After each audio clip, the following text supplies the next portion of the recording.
Et bonjour à tous, je m'appelle Myriam Loboda, je suis ostéopathe sur Bordeaux et on m'a invitée pour vous parler de l'accompagnement ostéopathique autour des problématiques de fertilité. Donc je suis très contente d'être là aujourd'hui, je travaille du mardi au samedi, donc en fait j'ai quitté le cabinet pour venir ici, je repars dans la foulée parce que j'ai des consultations par la suite. Je ne serai pas là tout à l'heure pour le temps d'échange, néanmoins je serai disponible soit par mail, par téléphone pour échanger avec chacun d'entre vous, il n'y a aucun souci avec ça. Donc voilà, aujourd'hui, je voulais vous montrer comment l'ostéopathie peut vous intéresser dans ces problématiques. À savoir qu'en fait, l'ostéopathie est une thérapie... Est-ce que c'est changé ? Déjà, savoir qu'en fait, l'ostéopathie de base va aller dans le sens de votre projet bébé. En tout cas. Donc l'ostéopathie est une thérapie manuelle qui propose d'établir elle-même son propre diagnostic et son mode de traitement. C'est une pratique qui a pour but de retrouver un équilibre de santé global et donc en partant de là, forcément, va favoriser aussi le projet de fertilité, le projet fertilité bébé. On va un petit souci avec le support. Un petit souci technique. En fait, il faut savoir que la fertilité, globalement, dans la physiologie du corps humain, elle passe en arrière de tous les processus de survie et de fonctionnement du quotidien. Si votre corps est occupé et prend de l'énergie sur des processus posturaux, des processus de stress, la fertilité va s'en retrouver diminuée et elle ne va pas être favorisée dans ces contextes. Donc le fait qu'il y ait un accompagnement ostéopathique déjà au quotidien, on va permettre de favoriser déjà cette case, cette fonction de reproduction. Donc déjà, de base, n'importe quel ostéopathe va pouvoir vous aider dans ce projet de bébé. Au-delà de ça, il existe quand même des techniques et des prises en charge qui sont spécifiques au projet bébé et à la fertilité. Et donc c'est ce dont on va parler là aujourd'hui pour vous tous. Donc on va aller rapidement, on va donner un quart d'heure pour vous parler de l'ostéopathie. Il y a beaucoup de choses à dire. On va quand même regarder quelques points spécifiques autour de la fertilité d'abord féminine, puis la fertilité masculine, et enfin parler vraiment de l'accompagnement spécifique autour d'un projet de procréation médicalement assistée, puisque c'était aussi des thèmes qui vont être abordés aujourd'hui. Mais donc on va parler de cette ostéopathie au service de votre projet en amont et ensuite pendant le projet PMA. Donc je parle rarement d'infertilité. L'infertilité, on est vraiment dans la pathologie. Et la pathologie, c'est vraiment quelque chose qui nécessite une prise en charge médicale. Moi, je parle plutôt d'hypofertilité, dans le sens où il y a une dysfonction, il y a un moindre rendement sur la fertilité. Et donc, je rappelais un peu que certains chiffres, alors ils sont très variables d'une source à l'autre. J'ai pris cela parce que je les trouve intéressants dans le sens où les causes sont aussi bien féminines que masculines. Et il est important, on a beaucoup de femmes qui nous consultent pour ces projets bébés. Mais il est vraiment très important aussi pour les hommes de concevoir qu'en fait, il peut y avoir un problème du côté masculin également. Voilà, donc on va commencer par la fertilité féminine, celle qu'on aborde généralement le plus souvent. Pourquoi ? Parce que ça nous semble peut-être un peu plus compliqué à appréhender. La femme est cyclique, elle évolue dans le temps, son cycle est parfois un peu mystérieux. Et du coup, et puis voilà, il y a toute cette problématique aussi de nidation et de grossesse, bien sûr, qui font que souvent, c'est la femme qui porte ce problème d'hypofertilité. Donc, je rappelle ici que le cycle se décompose en 4 phases. Une phase d'augmentation oestrogénique qui, si elle est satisfaisante, va donner lieu à une ovulation. Et cette ovulation va permettre d'avoir un deuxième cycle avec de la progestérone qui est nécessaire à une bonne nidation derrière. Est-ce que tous les termes vous paraissent clairs? Je pense que vous êtes des gens qui ont déjà regardé un peu ces problématiques. Bon, en tout cas. Et à la fin, s'il n'y a pas de nidation, bien sûr, chute hormonale et règles. Ce qui va être intéressant, c'est d'observer déjà tous ces moments du cycle, parce que chacun va nous permettre d'identifier les éventuels endroits de blocage. Est-ce que c'est un problème de communication entre votre hypophyse, une petite glande hormonale qui se situe au centre de la boîte crânienne et au centre du cerveau, qui ne communique pas bien avec votre ovaire? Est-ce que c'est un problème local de l'ovaire qui produit peut-être pas assez d'hormones? Est-ce que c'est un contexte un peu environnementales, des problèmes digestifs avec un syndrome très inflammatoire proche du bassin. Est-ce que c'est plutôt une situation de stress avec un taux en cortisol et en hormones du stress qui est beaucoup trop important et qui empêche une bonne diffusion de la progestérone? Tout ça, on va pouvoir le savoir et l'identifier en observant déjà qu'est-ce qui se passe en vous au fur et à mesure du temps. Est-ce qu'il y a bien ces 4 phases qui sont toutes essentielles et comment elles se répartissent? Est-ce que les règles sont régulières? Est-ce qu'elles sont douloureuses? Je trouve que les règles, elles permettent vraiment de rendre compte et elles sont le miroir du cycle qui s'est passé en amont. Donc c'est ça qui va surtout nous donner beaucoup d'indices lors de nos consultations en ostéopathie. Donc j'en profite d'ailleurs pour rappeler que les règles, comme toutes les choses féminines, ne sont pas douloureuses. D'accord ? Les rapports ne sont pas douloureux, les règles ne sont pas douloureuses et la grossesse n'est pas douloureuse. Juste pour battre un peu en brèche des idées reçues au sujet de la santé féminine, c'est bien de rappeler quand même que la douleur reste un signal d'alerte et qu'il n'est jamais normal.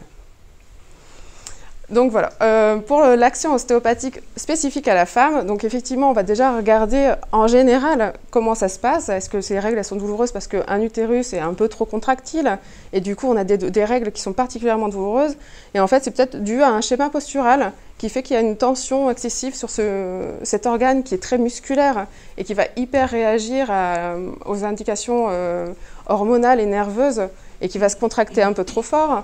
Est-ce qu'on va avoir des problèmes donc, digestifs associés à la sphère pelvienne et qui du coup vont entraîner peut-être des adhérences et donc moins de mobilité au niveau de l'appareil reproducteur. Donc déjà, il va y avoir un premier bilan qui est global chez la femme. Ensuite, on va regarder un peu comment ça se passe au niveau hormonal, le sommeil, la gestion du stress. Est-ce que vous êtes tout le temps en mode pile, plutôt lapin Duracell? Est-ce que vous dormez bien? Est-ce que vous vous réveillez de façon, vous réveillez en forme? Donc, c'est des choses qui vont permettre de savoir est-ce qu'il y a un dysfonctionnement au niveau de la thyroïde, plutôt au niveau des surrénales, plutôt au niveau du pancréas. Et c'est des glandes qui vont en fait interférer ensuite avec le système de la reproduction et le système hormonal de la reproduction. Ensuite, bien sûr, c'est ce qu'on imagine tous sur l'action ostéopathique, bien sûr, un travail du bassin et des annexes pour avoir une bonne mobilité locale. Je suis encore dessus, excusez-moi. Une bonne mobilité locale qui est nécessaire à la bonne vascularisation et à la bonne innervation de l'appareil reproducteur. Et donc, comme j'en ai parlé, vous aider à observer et restaurer des cycles physiologiques, donc comprendre un peu pourquoi ce cycle il n'est jamais régulier, pourquoi il est douloureux, pourquoi il y a des tensions à un certain moment du cycle et pas à d'autres. C'est cette enquête qu'on mène ensemble avec vous pour comprendre ce qui se passe dans votre cas particulier. Ensuite, donc, on s'occupe aussi des hommes, et ça c'est bien, et donc il faut en parler. Alors, 2-3 petites notions toujours sur la fertilité masculine. La spermatogenèse, la création de spermatozoïdes se fait donc dans le testicule. Jusqu'ici, tout va bien. Le testicule, au départ, est donc dans le corps. Et au niveau chez l'embryon, il va ensuite sortir du corps pour pouvoir maintenir une température optimale de 34 degrés. Il faut que le testicule soit à 34 degrés pour produire des bons spermatozoïdes. D'accord ? Donc en fait, on va avoir tout un système réflexe qui permet de maintenir ce testicule à 34 degrés. Quand il fait trop chaud, ça redescend. Quand il fait trop froid, ça remonte. Lors de cette descente testiculaire, on va creuser en fait dans la cavité abdominale deux espèces de canaux qu'on appelle donc les canaux inguinaux et dans lesquels vont donc cheminer le paquet vasculo-nerveux et aussi ces expansions musculaires qui vont permettre ce réflexe de remonter et de descendre du testicule pour la partie biomécanique. Ça peut être intéressant, surtout avec les modes où on a peut-être des jeans un peu trop serrés et puis des choses qui remettent tout ça beaucoup trop chaud. Donc on va travailler effectivement de façon locale sur tous ces éléments, aussi bien vasculo-nerveux que biomécaniques. On va parler aussi de la prostate. N'ayez pas peur, je ne fais aucune technique interne. Et donc oui, c'est des questions qui peuvent revenir. Parfois, ils envoient leurs femmes pour savoir si jamais ils risquent de... mais jamais. Je vous rassure tout de suite, tout va bien, je ne fais jamais ce genre de technique. Donc la prostate a un rôle dans l'éjaculation, elle se contracte à l'éjaculation et elle permet de produire un liquide qui va assurer la survie et la mobilité des spermatozoïdes et qui va permettre aussi aux spermatozoïdes ensuite de percer à travers la glaire cervicale des femmes donc qui vont me permettre en fait de rejoindre éventuellement l'ovule. Donc la prostate, c'est aussi un organe qui vit, c'est un organe qui est musculaire, qui a besoin d'une innervation et une vascularisation, et surtout qui a besoin d'un bon drainage via le plancher pelvien. Plancher pelvien, donc, que vous avez aussi, messieurs. J'ai 80% des hommes dans ma patientèle qui me disent « Comment ça, c'est un truc de femme ?» Mais non, mais pas du tout. Donc c'est juste une membrane musculaire tendue entre le pubis et le coccyx, et donc qui est juste en dessous de la prostate. Cette mobilité de ce plancher pelvien va permettre un bon drainage de la prostate, et donc c'est essentiel d'avoir aussi donc une bonne statique au niveau du bassin, et que ce plancher pelvien ne soit pas pris par des tensions excessives liées à un problème de posture, par exemple. Et donc, toujours pour les hommes, alors c'est sûr que vous n'êtes pas cyclique comme les femmes, malgré tout, il y a quand même un système de communication au niveau hormonal entre cette glande hypophyse, dont j'ai parlé tout à l'heure, et le testicule, pour permettre de produire de la testostérone importante dans la production de spermatozoïdes. Donc, comme pour les femmes, on va avoir des protocoles qui vont être un peu particuliers. Donc déjà, toujours un travail global, encore une fois, le système du stress, le système hormonal, savoir si votre corps est occupé à une autre action en ce moment et qu'il n'est pas disponible à faire une bonne spermatogénèse, déjà libérer ce côté-là. Et ensuite, vérifier donc l'action et la synergie entre les différentes glandes, toujours la thyroïde, les surrénales et le pancréas, importante dans la physiologie de la testostérone, mais aussi donc une mobilité globale du bassin. On a parlé des canaux inguinaux, donc qui sont en fait assez hauts, qui sont au-dessus du pubis, et qu'on va pouvoir les travailler directement avec des techniques ostéopathiques. Et donc un travail spécifique aux annexes, notamment à la prostate, via un travail notamment du plancher pelvien, donc vraiment très spécialisé sur le bassin. Voilà. Donc ça c'est avant. L'idéal c'est de voir ça avant, donc se connaître. Autant que possible, booster votre fertilité naturelle et ensuite, pour certains, besoin d'une procréation médicalement assistée. Donc on commence à parler d'infertilité au bout d'un an d'essai infructueux et puis à partir d'un certain âge, généralement après 35 ans, on conseille quand même aux couples de toute façon de commencer un parcours PMA. Pourquoi ? Déjà, il faut 6 à 9 mois pour avoir le premier rendez-vous. Ensuite, il y a tous les examens médicaux. C'est un vrai parcours du combattant. Il ne faut plus perdre de temps à partir d'un certain âge. Néanmoins, l'ostéopathie va continuer à vous aider dans ce parcours. Il y a une fonction de soutien et de confort. Donc là, on n'est plus à la recherche de votre santé personnelle et parfaite. On essaye de vous aider à vous adapter à des traitements qui sont parfois invasifs et qui peuvent être un peu lourds à supporter. Donc là, c'était pour faire un peu le focus sur trois événements particuliers.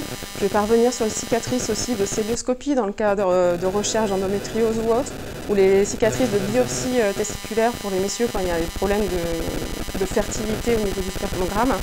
Donc on travaille aussi sur les cicatrices bien entendu.